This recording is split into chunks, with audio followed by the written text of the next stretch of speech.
We finally did it. Multiplayer Gaming Podcast has a Patreon you can join right now. You can now get exclusive access to our Discord server and see behind the scenes as we talk about the games you know and love, as well as uncover those gems you haven't heard of yet. You can have the chance to game with Josh, Paul, and I, and get sweet custom shirts, games, stickers, and more. Just go to multiplayersquad.com to sign up for the Patreon.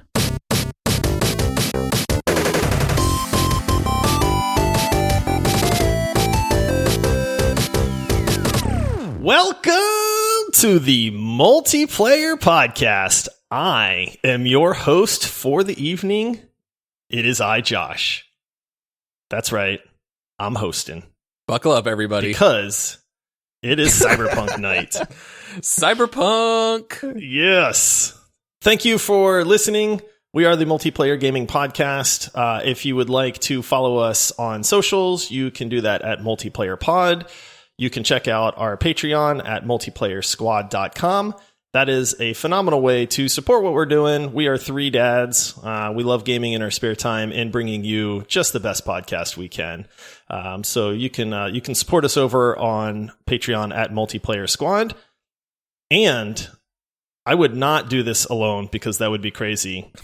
I am here with my two best friends, the co-hostists with the mostest. First up, my very own personal Ripper Doc, nay, the Wakako to my V, Paul. Oh, what's up, chooms? Now, Josh, I've got cyberpsychosis, and the only prescription is more Cyberpunk 2077. There's plenty of that coming around, buddy, so we'll have you cured in no time. That's for sure. And then this man has a drink at the afterlife named after him. The Baron of the Brain Dance, my man Todd. Hey, I'm just happy to be here. I'm not hosting today, but I'm happy to be involved. You know? You're still one of us, Todd, even if you're not the host. I feel out of place. I feel awkward. I don't know what to do with my hands right now. Todd, I want to know, did Josh actually send in the video of him doing 75 push-ups? Because that was the deal. He would take video as proof, and then he could host. And I have not seen any video proof. We won't publish this video until Josh sends... Or we won't publish this podcast before Josh sends the video. We're holding it hostage. I was going to do it right before the podcast, but then I thought that hosting while I was panting and gasping for breath would probably not work out real well. So. I would have enjoyed it. I'm not going to lie. I'll get you the video. I put my money where my mouth is. So all right, I'll back it up. I might make some pretty outrageous claims from time to time, but this is one I can actually prove. Doing 75 push-ups isn't one of them. All right, we'll see. Yeah. Wait, are you saying that is an outrageous claim, or is not? I cannot do 75 push-ups. There's no doubt in that. We'll get the video out there for the naysayers and to prove you two wrong. All right, gents, we are talking about Cyberpunk 2077. You guys know how much I have absolutely been just touting this game. I've been just driving it down your throats for the last 5 years, so much so that you guys absolutely took an immense amount of joy trolling me every time this game got delayed. Yep. So, yeah, we're going to dive in, but first for our longtime listeners that might be listening and going like, what the heck? Like, this isn't a multiplayer game. Why are they talking about a single player game? And I mean, Cyberpunk 2077 is one of the biggest, most hyped game releases in recent years.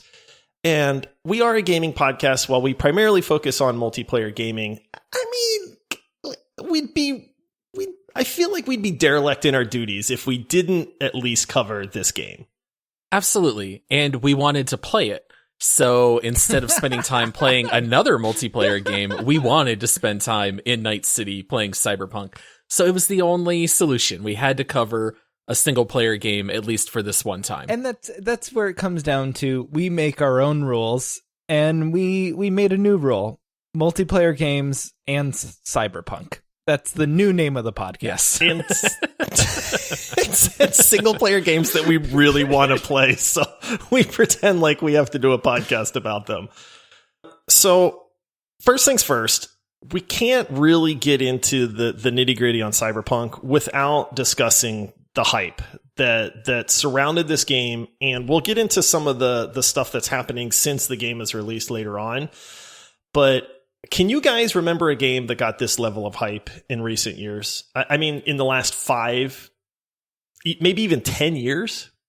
I might be a little skewed in this because of having to hear Josh talk about Cyberpunk for the last 8 years. But I told my wife that this might be the most hyped brand new IP game maybe in our adulthood. Like, it's hard to imagine any other game rising to this level. There's been games that have been very hyped, like GTA 5 and stuff like that. But for Cyberpunk being the first video game in the series, the hype could not have been any higher. Yeah, that's fair. Yeah. And I mean, I've been your own personal hype machine too. So some of that is probably my fault as well. But yeah. So that I do want to touch on this real quick. Is this level of hype, is there ever a situation where that is a good thing? Or is it only bad? It's certainly been bad for a lot. It has been bad for No Man's Sky. It was bad for Cyberpunk. It was bad for Mass Effect Andromeda. It is very rare that a game will meet the expectation of the hype. I feel like in recent years, the only games that did it were God of War and Red Dead Redemption 2. I think those two lived up to the hype, but it is very rare that a game will do that. And you put yourself in a box. Like, either you don't live up to the hype, and like everyone complains about it, or it meets the hype and then everyone's like, yeah, this is what I expected. It's hard to have this much hype and then just someone be blown away by the game. You almost set yourself up for disappointment. Well, and CD Projekt Red has spent years throwing shade at every bad release, poking fun at it, saying, we're going to release this perfect game. They kept saying things like The Witcher 3 was just a springboard that taught us how to figure out questing, and Cyberpunk is really what we've been driving for. So I feel like this is a little different than No Man's Sky, where Hello Games was actually trying to rein in the fans, saying, okay, well, temper expectations. Here's what it can do. Here's what it can't do. Whereas with Cyberpunk, it was definitely perpetuated by CD Projekt Red for better or for worse. Yeah, I mean, they did. I mean, it sells games. I mean, if that's your job is to sell video games, I don't have the number in front of me because I'm a terrible host, but I feel like that zero like, research. I feel like there's been like, would they say 80 million copies sold since its release, which is a phenomenal number. I want to say it's 80 million. While you guys frantically search for this. Yeah. Wikipedia says there were 8 million pre-orders, if that's helpful. Anyway, I like, it's just one of those things where hype will sell the game, but at the same time, I find that it's generally not a good thing. God of War, like you said, God of War, Red Dead, I feel like those lived up to it, but they were not hyped nearly as much. Well, right. You know it's overhyped when there is so much hype that they sold so many copies, they're refunding some platforms because some platforms is such a bad experience that they're like, yeah, this isn't anywhere close to what we said it would be. And they've come out and said it's worth them putting in the time, like financially, it's worth them putting in the time to fix this game, to make it better on all platforms, to like go through all these bugs and like add more content and all that to Cyberpunk, just so like their brand still has some integrity. I hope that's the case. But do you know what CD Projekt Red is very good at? Talking and making promises. So we'll see. Yeah. Hopefully they put their money where their mouth is. We'll actually get into some of the media and backlash stuff a little bit later. So keep those thoughts in mind, because I definitely do want to touch on some of the reception, both good and bad. Should they have delayed it again? Yes and no. What their problem was they were kicking the can down the road rather than looking at what they had and setting a realistic timeline. I think a game that did a really good job with it is Halo. Halo Infinite got really bad reviews at the first looks, at the first gameplay, and then they said, we don't want to release a bad product. And at first it was like, it'll be delayed a couple months. And then they said, no, this is going to be 2021, like fall of 2021. We need another solid year on this game. And when Cyberpunk pushed it back a month and you're like, oh, it's COVID, we're going to push it back another month. And we might push it back a third month. And then it's like, no, you just need to reassess everything and then set it back 6 months, not like keep on like these month increments just makes everyone upset. Yeah, you only have one chance to make a first impression. It should have been pushed back. I get the reason that they wanted it to be out for the new consoles. They wanted it out by Christmas. I know that the shareholders were pushing for that. So I don't completely fault the company. I understand that there are financial aspects of the decision, but this game needed to be pushed back. And I think it would have taken it up a whole nother tier as far as being that kind of generational game. It did need to get pushed back. We're going to talk about the game itself. I'm going to give you a brief synopsis here. From CD Projekt Red, Cyberpunk 2077 is an open-world action-adventure story set in Night City, a megalopolis obsessed with power, glamour, and body modification. You can customize your character's cyberware, skill set, and playstyle, and explore a vast city where the choices you make shape the story and the world around you. All right, now first things first. They used to call this a role-playing game. I don't know if you guys remember, but for every video for the last 3 years, they called it a role-playing game. And they actually changed the official description of the game to an action-adventure game. Yeah, that makes more sense, honestly. This game isn't really an RPG. It's definitely more action. I agree 100%, but why the switch? You know what I mean? I mean, every video I saw, they're just in this role-playing game, in this, state-of-the-art role-playing game, in this, cutting-edge role-playing game. And then all of a sudden they go, it's an action-adventure game. Yeah, I don't know why they would pull the switch. I don't know if it's a matter of maybe them over-promising too many things. I remember them talking about how you would develop relationships with the different gangs in the city and you would work with them and operate with them, and you've got different backgrounds and different classes, and all these things would impact how the world interacts with you. And I think when it's all said and done, I think they just promised too much and realized they couldn't deliver on everything, and they had to start scaling things down. We have to start removing some features, changing some things around. And I think at the end of the day, what they were able to accomplish is an action adventure game. It is more of a stealth / shooter and much less RPG-ish. I agree. I mean, I think it's the right change. I don't think RPG fits this game very well. And they started talking about this game seemingly very early in development, which, like, from what I understand about game development, is you start with, anything is possible, and then you start scaling down to, like, all right, what are the bits and pieces we have in here that work really well? And I remember specifically with Cyberpunk, like, there was something where it's like, oh, in early previews, there was dual wielding, and they took that away. And it's like, yeah, that just introduced a whole bunch of things that we didn't want to get into. And then it's like, okay, that makes sense. And it's like, you start scaling back the game on, like, what are the core components?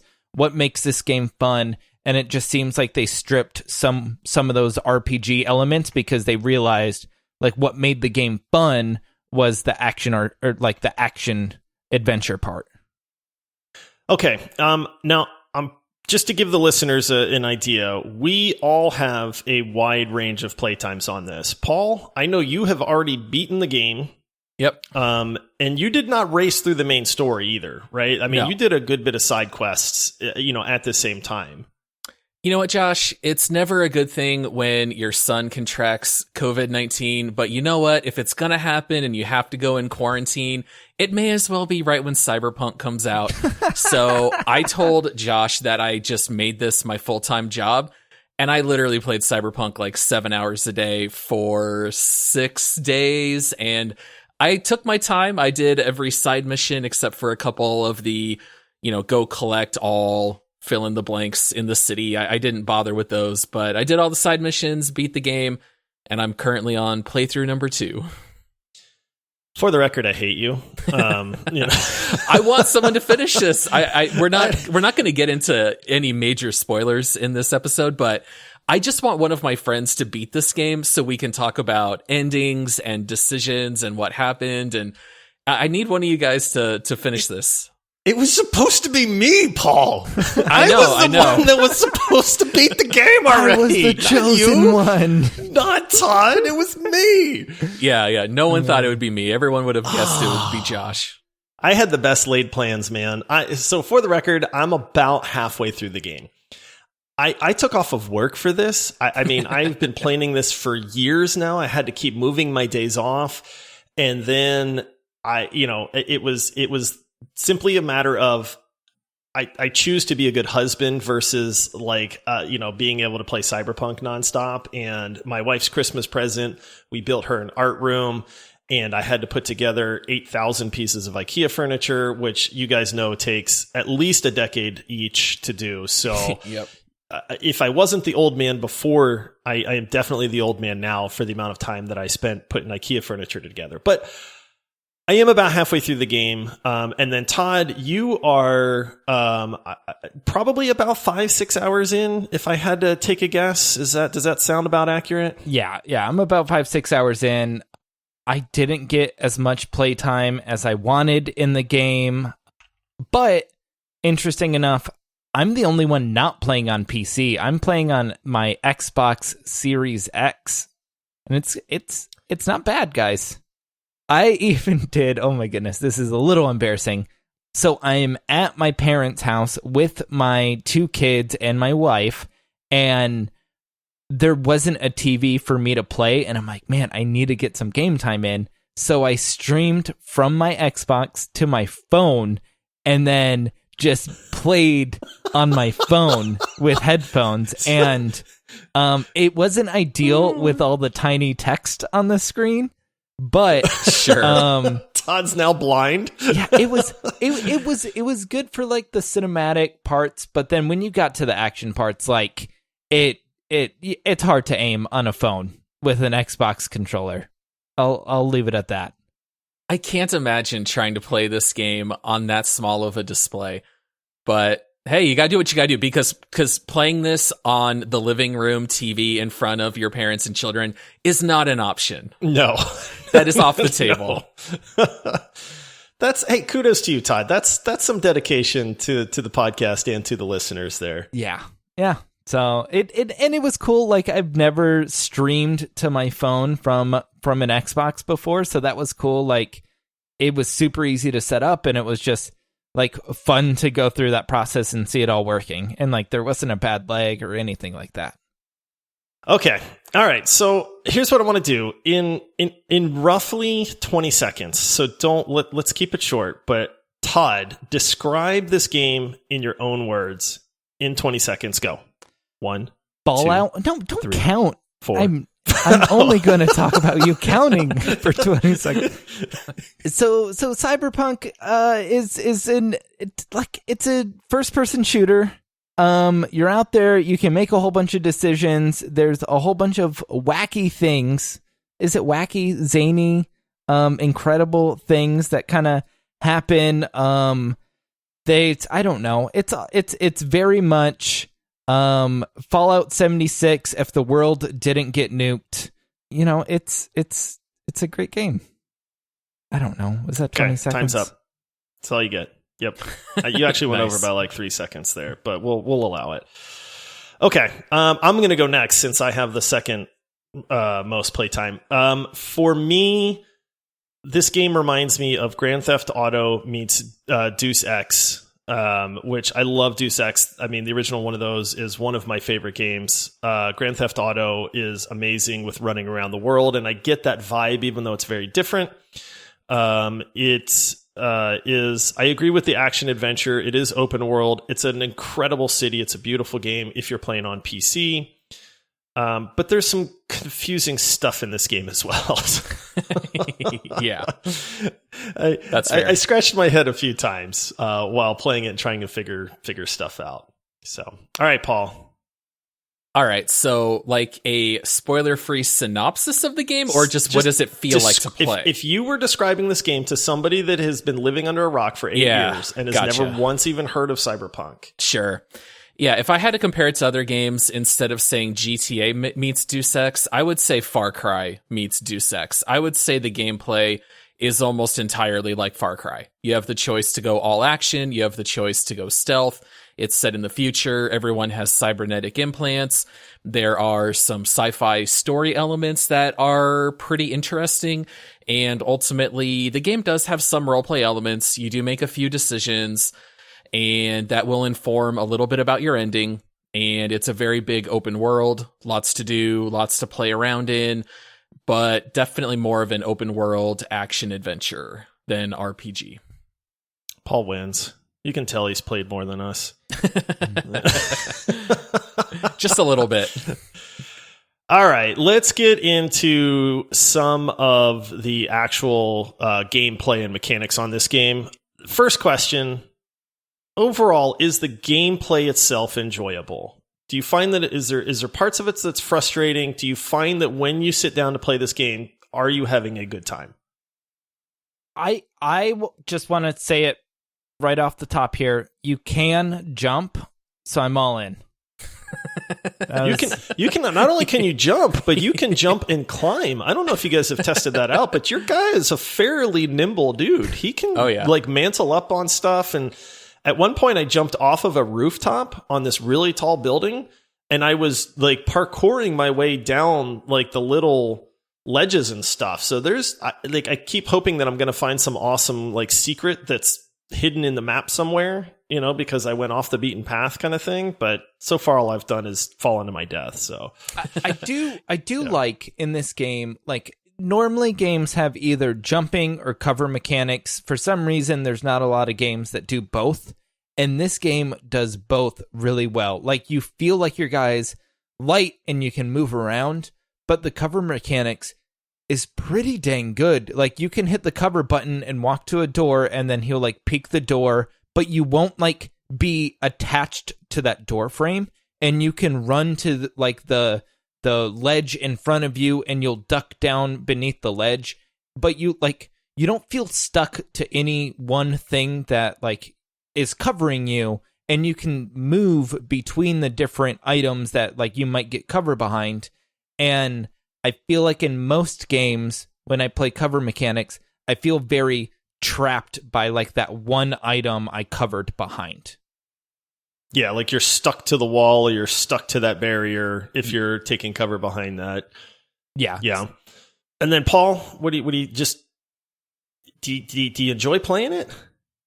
Absolutely. Love playing it. But this is a complicated answer because the first few hours, I was not impressed by the gameplay in Cyberpunk. And I know in Discord, a couple of us were even posting saying, this game is very cool, but I think the worst thing about it is the gameplay, which is kind of a goofy thing to say. But I think it just has a high learning curve, and the game does not give you all the tools in the beginning. So in the beginning, they give you like a gun, and the first time you're practicing, you're shooting out of a moving car, trying to hit flying drones. And that's not necessarily the best way to start learning how the shooting mechanics work in the game. But before long, you're using weapons, and I hope I'm not stepping on future questions, but you can use power weapons that let you shoot off of surfaces. They ricochet. You can hit enemies around corners. You can have smart weapons that will home in on enemies, and every single shot is a headshot. You have other tech weapons that can charge up and release a more powerful blast. And you start learning more of the stealth mechanics, and you get to do quick hacks where you are hacking into security cameras or other security guards and rebooting their optics so they're blind and you can sneak past them. And as soon as you figure those things out, the game for me clicked after about 7 hours. And then all of a sudden, the game became incredibly fun, but it was not terribly fun in the beginning. Yeah, there was a sharp learning curve. I kind of hinted towards that when I was like, there's parts of it that just left me scratching my head and kind of going, I don't understand this hacking system. Like, what am I supposed to be doing? Like, wait, what's a breach protocol versus a quick hack. Like, I don't understand. Like, I want to hack that guy over there and do something. And I don't know, like, am I supposed to breach him? Like, whoa, that sounds bad. Like, you know, like, I don't know what a short here. circuit is versus, you know, some other quick hack. Yeah. They're not always obvious from the name. My short answer is I do really enjoy this game. I'll say this. I think I had a different impression with like about what the gameplay would actually be. And that's not to say that it's worse. It's just I think the videos in like the hype videos made me feel like it was going to be something a little bit different. Like, you know, it's still steak, but is it like a New York strip or is it like a T-bone? You know what I mean? Like they're kind of different, but I don't know. You know, those are a little bit both different excellent steaks. Just for the record. I know, that's why. Yeah. In what game do you get like action shooting, great cover mechanics, exploration, and stealth? Like there's a large stealth portion to this game, and like I love games where there's no one way to approach a problem. Like they give you all of the tools, and then you get to choose. Like, am I gonna Rambo through this? Am I gonna hack my way through this? Am I gonna try and stealth? And like they give you a lot of options to do that. Yeah, and I love that. And I think that adds a ton to the replayability. But it's funny you ask that, Todd, because my next question for you guys was, is this game a jack of all trades, but a master of none? Or does it stand out in a particular area? I would say my experience was pretty exceptional. Now, I would not say that the gunplay is exceptional. If you're looking for a straight up shooter, I think you have much better options out there. Maybe I just kind of lucked into a really good build, but I pumped almost all of my points into quick hacking type of mechanics and then running through stealth. And so I would start going into enemy territory. I was quickly hacking security cams and immobilizing enemies and pinging them so I could see where every enemy was on the map. I would say the entire second 2/3 of the game, I didn't even fire my gun unless I was fighting a boss. Like, I ran through with the stealth mechanics, and I thought that the mix of the tech with the hacking plus the stealth was an exceptional experience. I don't remember ever having quite that much fun with combining those two things together. Yeah, for me, I there's no one thing that seems exceptional in this game, but when you take all of the pieces together and you create it as a whole, it somehow becomes exceptional. You know what I mean? At that point, like, you know, it's like the driving isn't great, the gunplay isn't great, the stealth isn't great. I mean, there's definitely games out there that have done all of those better, but yet when you put them all together, like something great happens. It's when you explore any of those one spots, like there's a lot to it. Like there was a lot of thought put into like the mods on the guns or like the type of hacking you can do. It's not some like generic base hacking. Like there is some depth and some strategy to it. And I think you're right where it's not super, super deep in any one area, but like there is some meat and potatoes to all of the different things. So it gives you enough fun in that one area and like a taste of it where you're like, oh, that was fun, let me try something else. Oh, that was fun, let me try something else. And that's kind of how like my playthrough went, where it was like, oh, let me try new guns, okay, let me try hacking a ton, okay, let me try stealth. And like I kept on rotating through those. Granted, I haven't really developed my character because I'm only 6 hours in, but like I've enjoyed the variety in that, and like there's enough in each one section to like feel like that not quite could be its own game, but definitely like could be like a large part in a game. Yeah, and just to round out a little bit of what I was saying before, I think the one area that people thought Cyberpunk would really excel are the open world mechanics, and I think that falls very short. This is not like GTA 5 where you can just drive around for hours and just be shocked at how people are interacting with you and you fall into shenanigans. The Cyberpunk open world mechanics are certainly not great.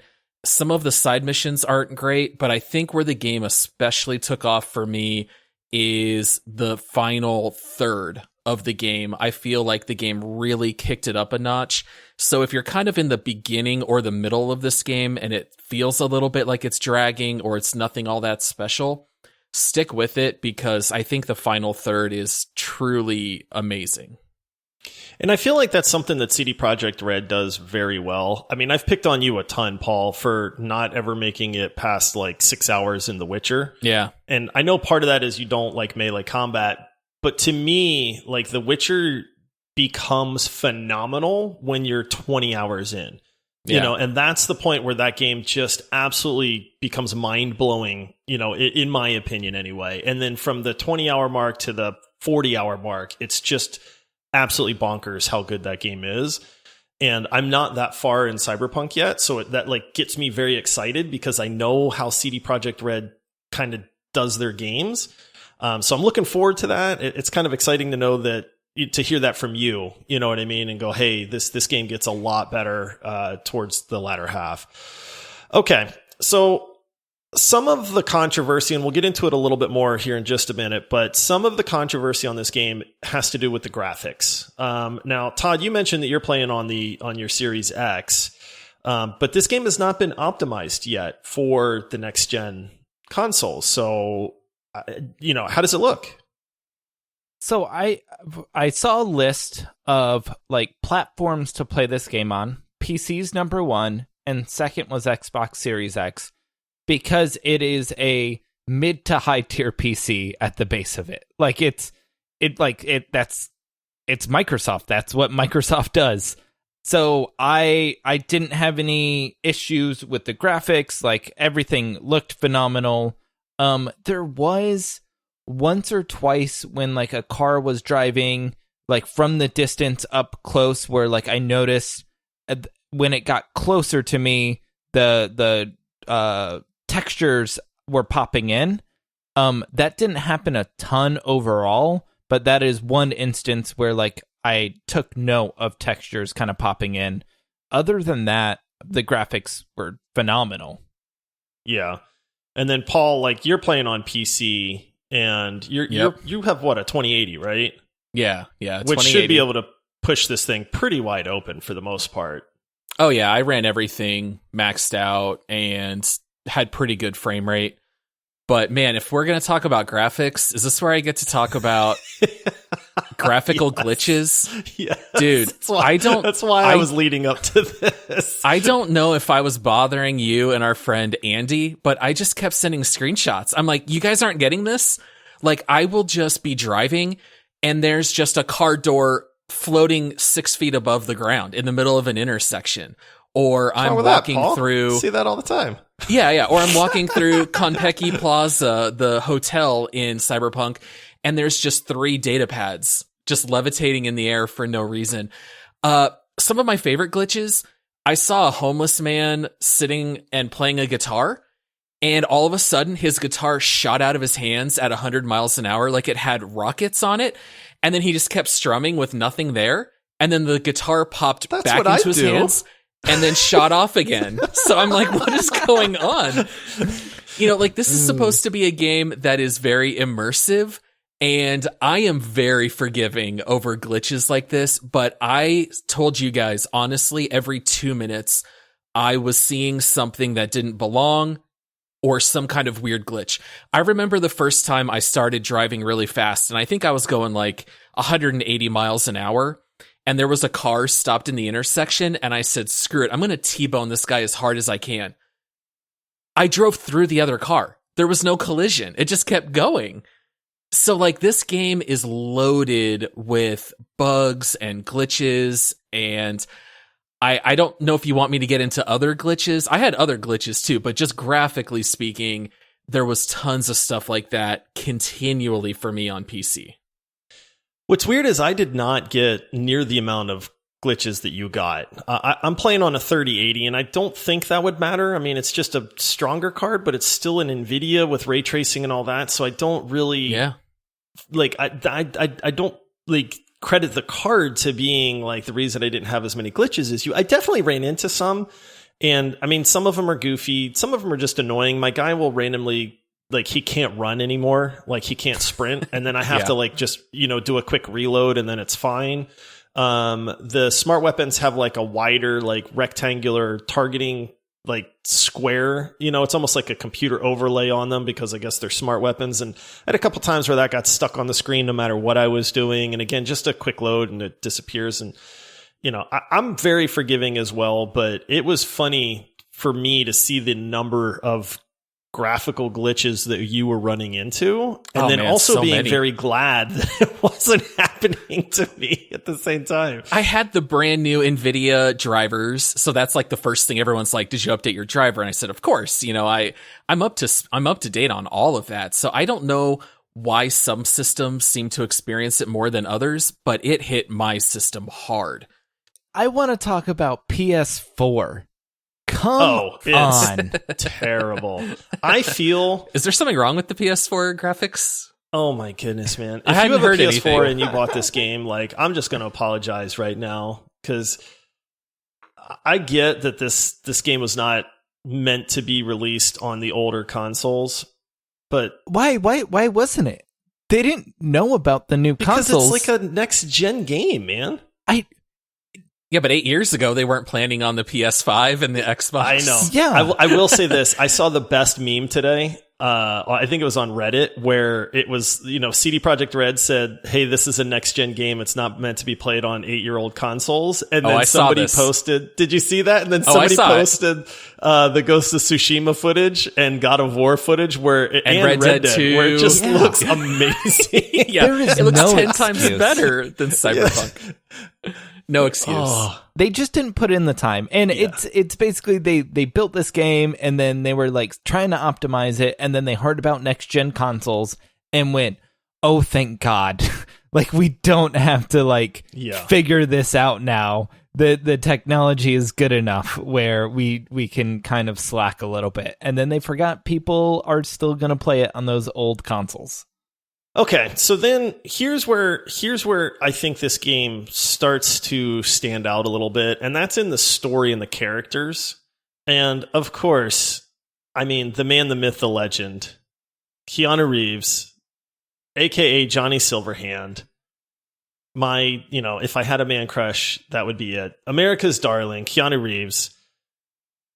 How do you feel about Johnny Silverhand? Todd, I don't know. You haven't even met Johnny yet, have you? Yeah, I've not gotten that far in this game, so I will abstain from the question.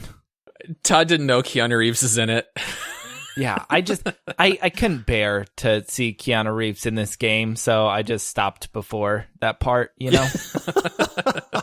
Todd hates The Matrix and he hates John Wick. He wants nothing to do with Keanu. Oh my God. Those are two of my favorite movies.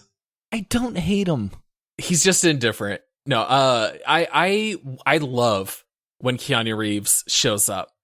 I love, and I don't want to get into spoilers about it, so I won't, but I love your introduction to his character. I love a lot of the dialogue, and I really like his relationship to V.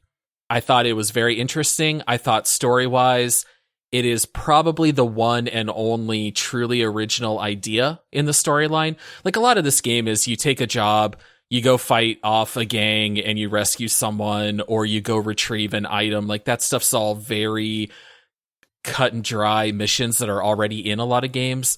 But I thought that all of the Keanu Reeves, Johnny Silverhand elements were very cool and very interesting ideas. I think the first time I saw Johnny Silverhand and I went, that is Keanu Reeves. And then it felt a little weird to me, because it's like the first time that I've seen like a very popular actor in a video game. And I mean, Keanu Reeves so well that I'm like, what's he doing in this game, man? Like, but then the actual character of Johnny Silverhand starts to get fleshed out a little bit. And now I'm like you, every time he turns up and we have a conversation, I really look forward to that part in the game. I think he's adding more and more to it. So I think they're doing a very good job of like building out that character. And again, we can't get into spoilers for it, but I think they're doing a really good job of making him a key player in the game itself. That's exactly what I was going to say. I assumed he would have a very minor role, but he's actually pretty central to this game and to the overall story. And his character is pretty well fleshed out. You get to understand a little bit more about him as he talks and tells stories, and as you experience more things with him. He's a very interesting character. Moving on, because we're running out of time.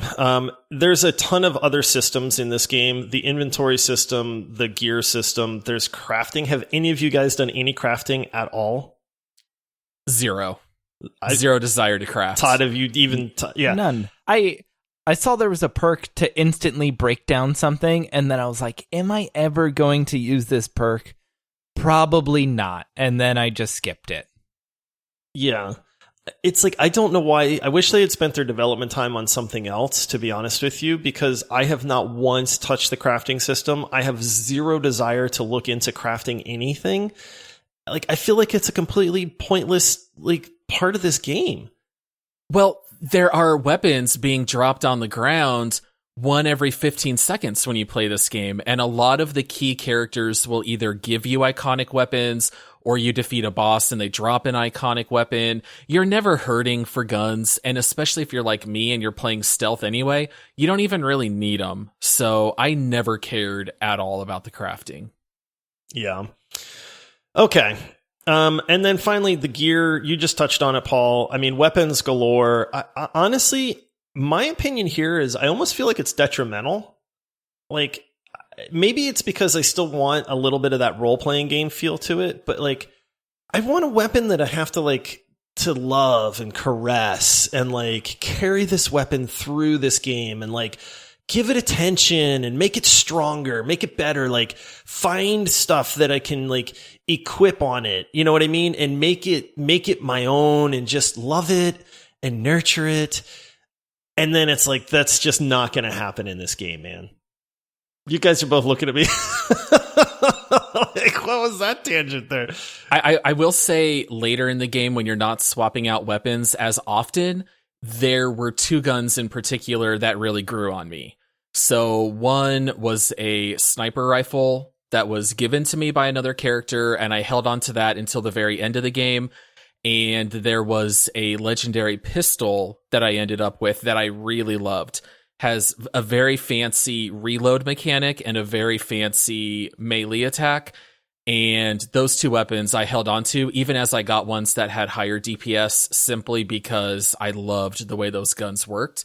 But at the same time, you swap out guns so fast early on, the weapons don't really matter until the very end.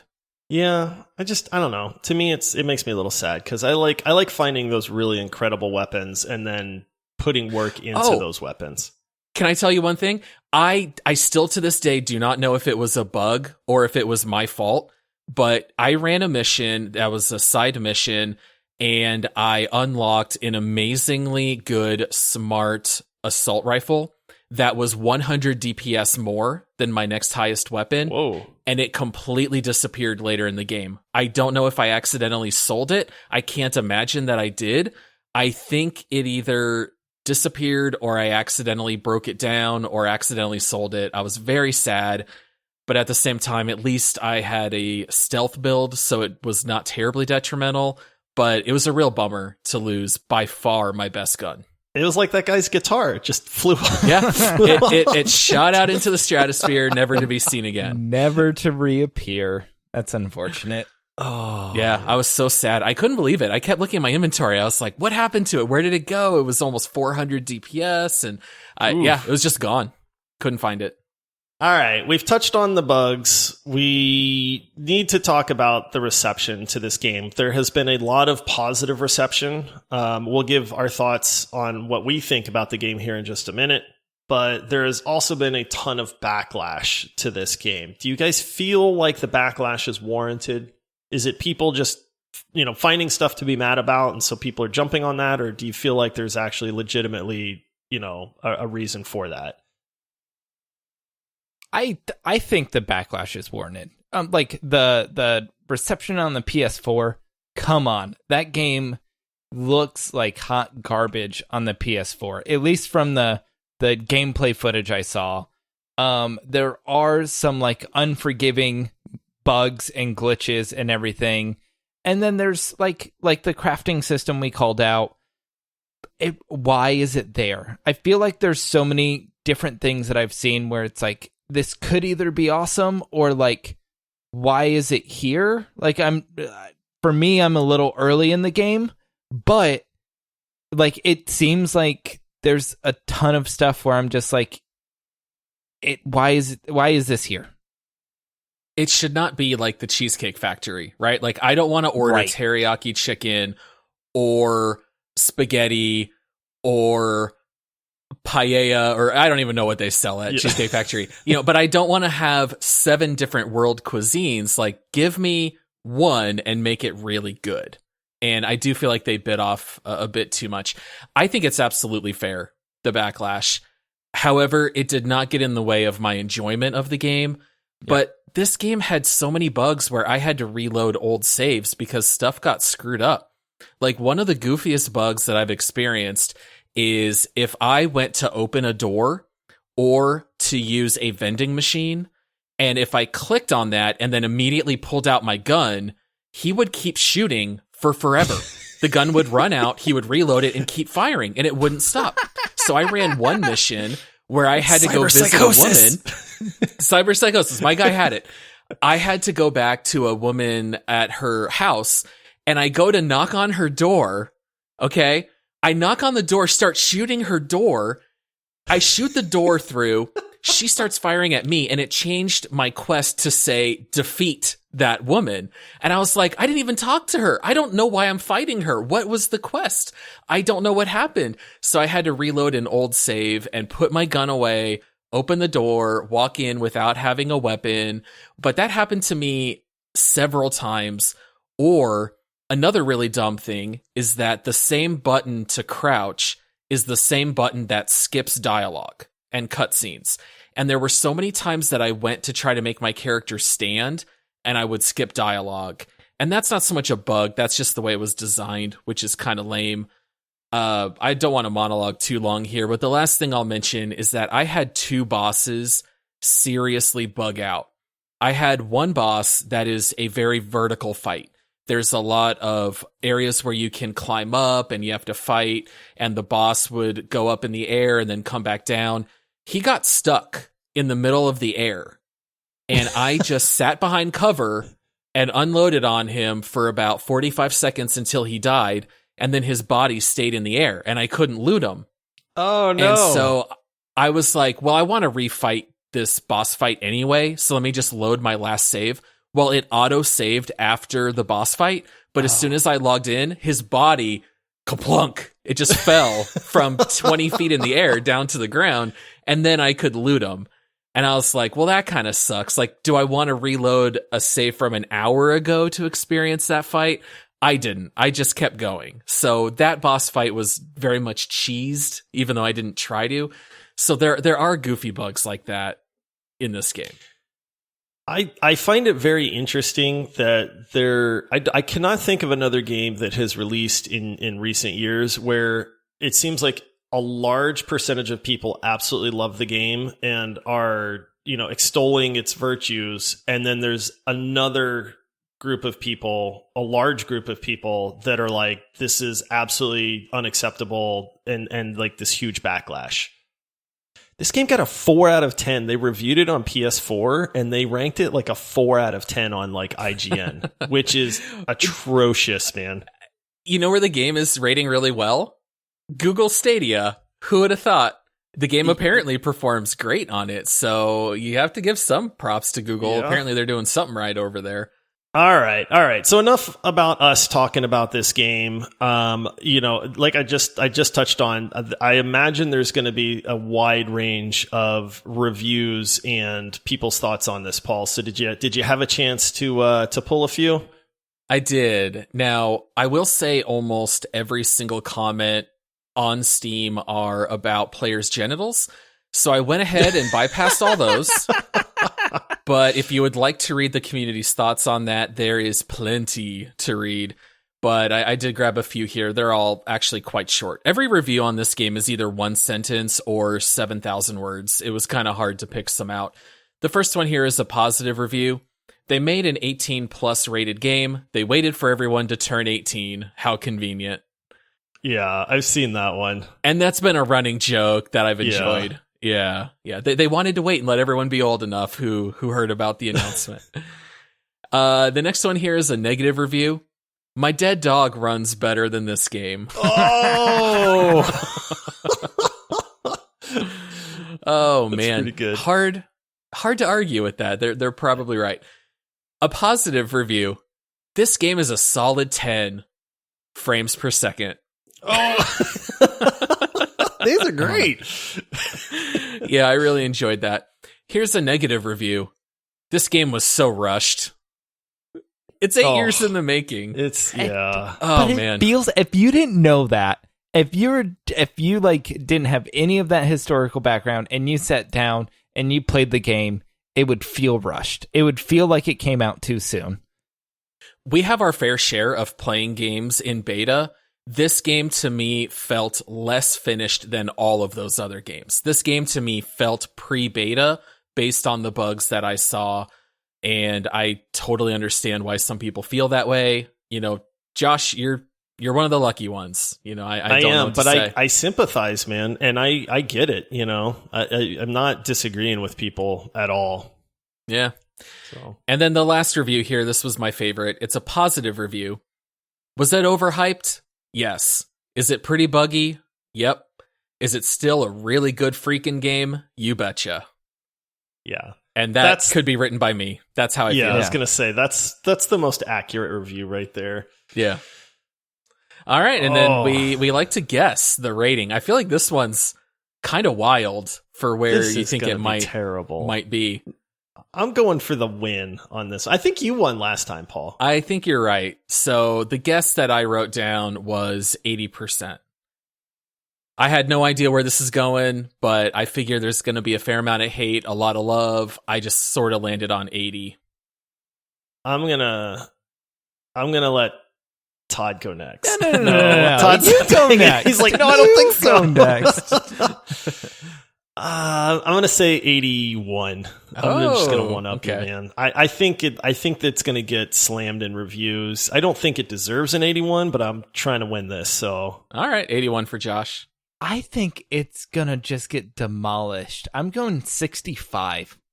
Oh, ouch. Oh, for the most hyped game in the last 15 years. All right, well, guys, I'm on a streak. It's 79%. I was off by 1%. Josh was off by 2%. I know. So close. I had to go one over, though. You don't ever underbid somebody by one. Yeah. So 79% from Steam reviewers. Dang it. Paul's going to get too good at this intro for this next segment if he keeps winning all these. He's already too good. I know. I'm getting more practice, right? I know. All right, Paul. Well, do your thing, man. You're a professional at this point. All right. Hit that music. Hey, baby. Do you like raisins? How do you feel about a date? Welcome to Make Love, Marry, or Murder. Out of here. The next segment here on the show.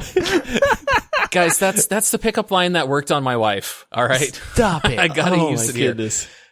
So this segment of the game is where we rate our game. Either do you want to just make love? Do you want to marry it? Do you want to murder it? So I'm happy to go first. This game's a marry. I've played it all the way through. I beat it. I can't wait until the game functions properly. I'll enjoy it a heck of a lot more. So I kind of feel like this is marrying someone who has like some real serious issues. Like they're like a drug addict. Like they're going to need a lot of help and there's going to be bumps in the road, but you really love them. And I wouldn't trade this game for anything right now. I haven't had this much fun in a very long time. It's a solid marry, even though it's not going to be the easiest marriage. How about that? It's a marry for me as well. I mean, I'm not hit by a lot of the bugs and glitches that people are, so I'm getting a pretty smooth play, on this. And I'll say this: I've been wowed once or twice, And in the meantime, I've been very happy with the game itself. You know what I mean? So, and I'm sure there's some more wow moments coming up for me. But I mean, this is easily a Mary. This is a long-term game. I think it's going to have a ton of replayability. Even after you beat it, I think it's going to be fun to just jump back in and play a different, completely different way as well. So yeah, give it to me for the long term, man. Can we have like an engagement like stage in here? You've already asked this before, Todd. Have I really? This is not date, engage, or dump. I think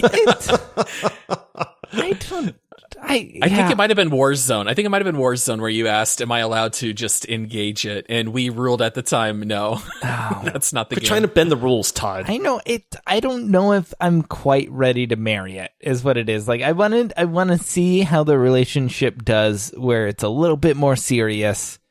But, if that's not an option, then like it's a marry. It's a shotgun marriage. So is it a did he marry? I don't know. Married. What was your final answer there? Marry? Yeah. Okay. I'll say this, Todd, for you without getting into spoilers because we can't, but the game is about to get very good for you very soon. One of those wow moments is coming soon for you. And Josh, your game is about to go from very good to great. Yeah, yes. So it only gets better. Oh man, that makes me happy. So, all right. And then normally we would go to our leaderboard, but to preserve the sanctity of the leaderboard for multiplayer games, we can't put a single player game in that mix. You can't do it. But multiplayer is coming in 2022. 2022? You're going to have to wait. You're going to have to wait, but it is supposed to come out in a little over a year. So we'll see. Maybe we'll have to revisit it once it's multiplayer. It'll be delayed like 4 times. It'll come out in like 2024. So yeah, it very well could. So yeah, so we could start a single player leaderboard, in which case this game would be number 1. Wait. Your host for a day, and you're creating your own leaderboard and going rogue. Hey, never give me power. That is a lesson that both you guys should learn. All right, yeah, so no leaderboard. And then, man, it makes me kind of sad. I mean, I don't really want to stop talking about this game because I could easily talk for another hour on just parts of this game, what it's done well, what it's done bad. But I mean, I want to go play. So we got to wrap up the show. So, all right. Well, that's going to do it for our first single player game episode. I got to say thanks for letting me take the reins, guys. It was a lot of fun. Todd, I get why you like doing this now. And if I do 76 push-ups, can I host again? I'm maybe, but I'm mainly disappointed there was less fart jokes than I imagined. Oh, Josh did warn us there would be a lot of fart jokes, and it turns out that was just a false threat. You're supposed to edit those in, Paul. I was waiting for you to just randomly put in fart sounds throughout the episode and then blame it on me. Like all those stupid YouTube videos of like politicians farting where they just add it. I'll pepper in a few fart sounds here and there. I was going to say, just randomly, people won't know why they're happening until right at the end of the episode. And so they'll wonder what's going on. It'll be and the then whole they'll episode. hear this, and then it'll make it even better when they get to this point. But yeah, I'm counting on you for that, Paul, since you edit them. But all right, for everybody that's listening, thank you. Guys, remember to subscribe. If you haven't subscribed, make sure you subscribe. Follow us on socials, Twitter, Instagram, Facebook, if you do that still, it's Multiplayer Pod. It's easy enough. Check out our Patreon if you want to be able to interact with us.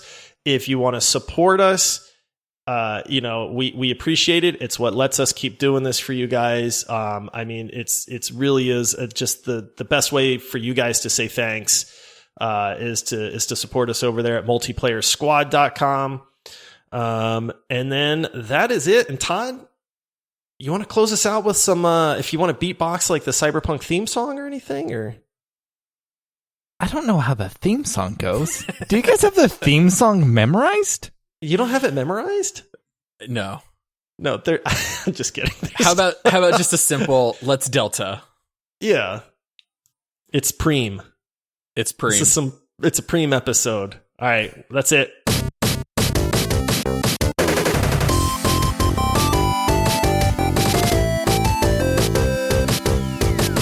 I'm lost. Catch you guys next time. I'm out. Catch you on the flippity flip.